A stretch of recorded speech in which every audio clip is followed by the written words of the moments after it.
Hai guys, kereta rel listrik sebenarnya merupakan sarana transportasi komuter massal yang paling ampuh untuk mengurangi masalah kemacetan. Terlepas dari perilaku manusia, penggunaannya dan penyedia jasa layanan, sebenarnya sayang sekali kalau moda transportasi ini dibiarkan begitu saja, malah cenderung terkesan kumuh, tidak nyaman, dan tidak aman. Akhirnya, para penggunanya pun selalu berangkat dari keterpaksaan karena yang tersedia cuma itu untuk menjangkau tempat beraktivitasnya. Lantas bagaimana perjalanan ditemukannya kereta api listrik? Baiklah, yuk kita bahas sedikit mengupas secara ringkas tentang kereta rel listrik dari sisi teknologinya. Tapi sebelum lanjut, jangan lupa untuk menekan tombol subscribe dan aktifkan notifikasinya ya, agar bersama kita bangun channel ini menjadi lebih baik.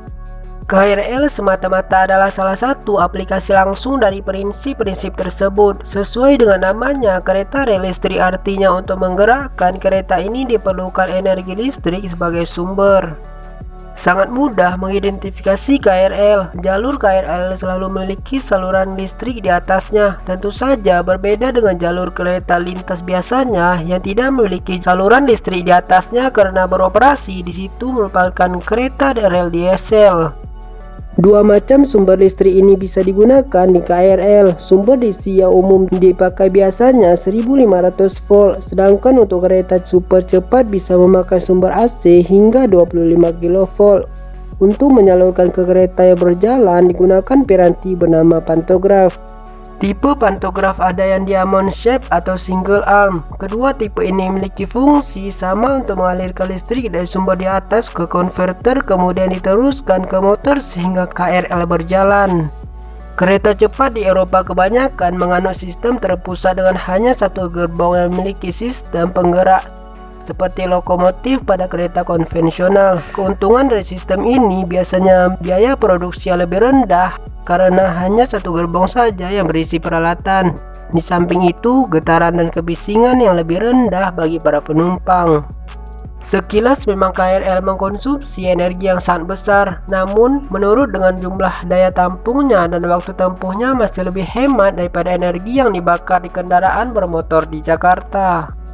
Tentu saja pelayanan KRL sendiri juga harus diperbaiki. Interkoneksi antar moda transportasi dan antar stasiun harus dibuat lebih nyaman dan aman. Dan tentu saja perilaku penumpang di atas KRL. Kereta rel listrik adalah jenis kereta rel yang ditenagai oleh listrik. Karena KRL tidak memerlukan lokomotif, motor traksi akan dipasang pada salah satu atau beberapa keretanya dalam satu rangkaian. KRL terdiri atas dua atau lebih kereta yang dirangkai secara semi permanen, tetapi dapat juga berupa unit tunggal. Mayoritas operasinya adalah untuk penumpang, khususnya untuk para penglaju, tetapi ada juga yang dijadikan sebagai kereta pos. KRL cukup populer untuk armada komuter dan perkotaan karena perlajuannya cepat dan bebas polusi. Bahkan KRL juga kurang bising daripada kereta rel diesel atau kereta api lokomotif. KRL dapat beroperasi pada malam hari tanpa mengganggu tidur para warga pinggiran rel. Tambahannya, desain terowongan untuk KRL cukup sederhana karena tidak perlu lagi lubang angin untuk mengeluarkan asap. Meski ada beberapa yang harus didesain ulang untuk mengakomodasi peralatan kelistrikannya. Liverpool Overhead Railway menjadi operator pertama KRL pada 1893 dengan bermodal rangkaian dua kereta dan kendalinya berada di kedua ujung kereta tersebut.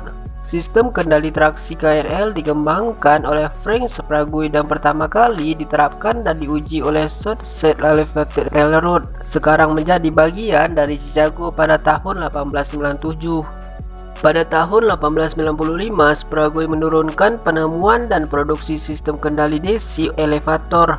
Dengan menemukan sistem kendali unit banyak untuk operasi KRL, hal ini dipercepat dengan pembangunan jalur kereta listrik di seluruh dunia. Motorcar adalah jenis kereta yang dipasangi motor traksi untuk menggerakkan sarana, dan biasanya dikombinasikan dengan power car untuk mencegah hubungan tegangan tinggi antar kereta. Driving car adalah kereta yang dilengkapi kabin masinis untuk mengendalikan kereta. Banyak rangkaian KRL kereta menjadi pasangan kembar ketika kedua unitnya tergolong driving motor car. Peralatan tambahan lain seperti kompresor, aki dan pengisi daya, peralatan kendali dan traksinya dibagi sama rata di antara kedua kereta dalam rangkaian. Karena kereta tidak mampu beroperasi tanpa pasangannya, rangkaian ini dirangkai permanen dan hanya dipisah bila menjadi perbaikan berkala. Keuntungannya mampu menghemat bobot dan biaya dibandingkan kereta unit tunggal, karena mengurangi separuh peralatan tambahan diperlukan per set, sekaligus memungkinkan semua kereta diberi tenaga, tidak seperti kombinasi motor trailer car.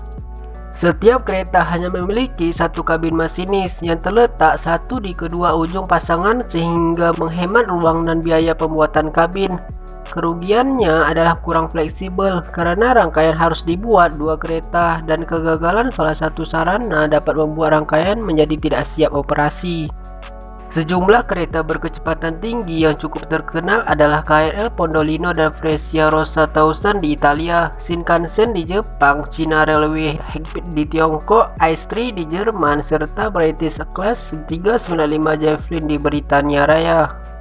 Layanan Metroliner relasi New York Washington yang kini telah pensiun pertama kali dijalankan oleh Pennsylvania Railroad dan kemudian oleh Amtrak juga menghadirkan KRL berkecepatan tinggi bernama Band Metroliner. Saat ini KRL bertenaga sel bahan bakar sedang dikembangkan. Bila sukses, kebutuhan listrik aliran atas maupun rel ketiga sudah tak diperlukan lagi. Contohnya, Corradina Irlin bertenaga hidrogen dikembangkan oleh Alstom. Istilah kereta bertenaga hidrogen ditunjukkan pada kereta jenis ini. Banyak kereta rel baterai dijalankan di seluruh dunia. Kereta ini dapat berjalan dalam dua mode, dengan menggunakan energi baterai yang terpasang dengan mengambil arus dari kabel listrik aliran atas atau rel ketiga.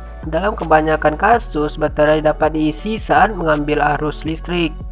Kereta rel listrik memerlukan sedikit peralatan listrik sehingga biaya produksi dan pemeliharaannya bisa ditekan.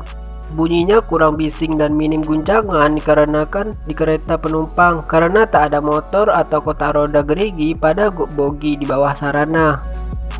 Nah, itulah tadi pembahasan kita tentang kereta listrik, sarana transportasi komuter massal yang paling ampuh untuk mengurangi masalah kemacetan. Jika kalian ada saran bisa komen di bawah ya. Terima kasih sudah menonton dan sampai jumpa.